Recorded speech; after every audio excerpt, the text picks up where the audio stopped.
Aloha everyone, what is going on my dudes? Today is September 7th, 2020. We got another RuneScape update for y'all. Today we see a standard patch week, so without any further ado, let's jump right into the video. Let's go. Cats is the illest. What you talking about, Willis?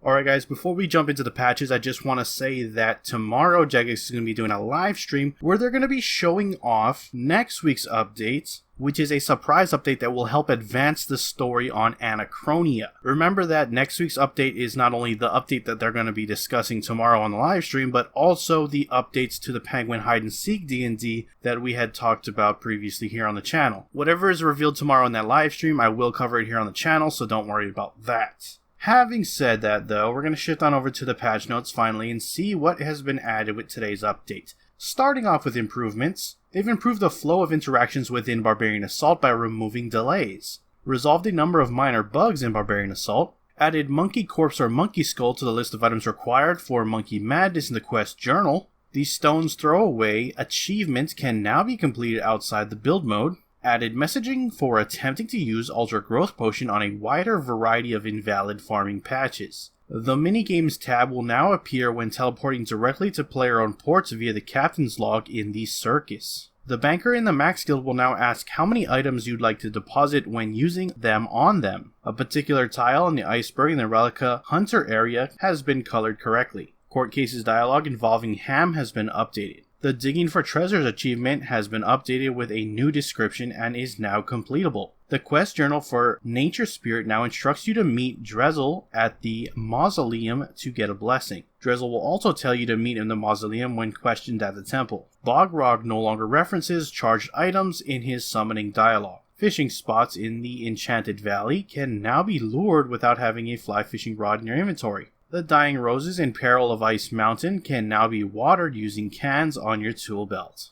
Moving on to bug fixes, you can now claim the title The Profound from Lanthus when wearing the full Profound decorative armor set. The Sharks Are Good for the Elf achievement can now be completed by depositing raw great white sharks. Fixed an issue that occurred when showing mourners your warrant. A specific easy clue scroll task will now work in both the local and universal versions of the Berthorpe Games Room. Realigned a wayward sprite in the Tree Gnome Village quest. Players will no longer be able to put a hyphen or underscore in front of their name when changing it. Fixed an issue where players' names on the Examine interface would change to Inspect Player when switching to Legacy mode. Fixed an issue where players were able to claim Elite Seer's Village Diary rewards without completing all the tasks. The Tree Gnome Stronghold Fruit Tree patch will no longer progress to the wrong state when using an Ultra Growth Potion. The unlock hint for the In the Manor music track now indicates the correct area of Yanil. Jonathan can now be healed by all variants of anti-poison during his portion of the Family Crest quest. The activity tracker will now lead you to Commodore Tier when beginning a Void Dance.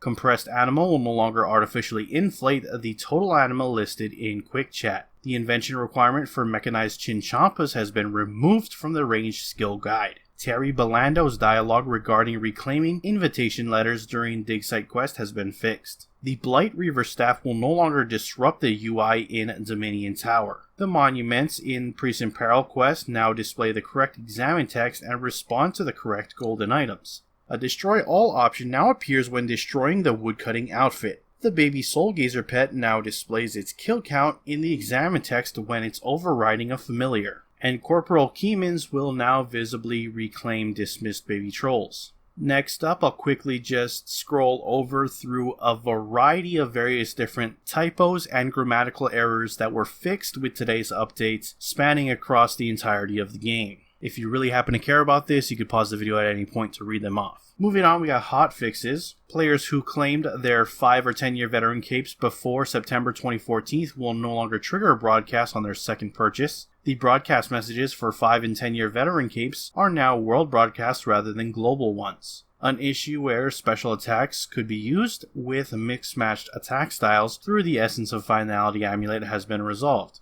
Adrenaline will no longer incorrectly refund when swapping Essence of Finality amulets. Skipping an ingredient in Traveling Artisan interface will no longer remove all Traveling Artisan patches from the bank. Fixed an issue where players could not complete or unlock area task achievements. Fixed an issue that caused Pauline Polaris to become invisible for players progressing through the Lunar Diplomacy quest. And finally, fixed an issue where legendary pet abilities would never come off cooldown if the player logged out or hopped worlds. That is it for your patch notes. Links to everything discussed in this video will be down in the description below. Head on over there to check them out. With that, I'm going to wrap up the video. If you enjoyed it, hit that like button. If you're not subscribed yet and you want to stay up to date on all things RuneScape related, then hit that subscribe button. Because I appreciate you watching. I am out. Aloha.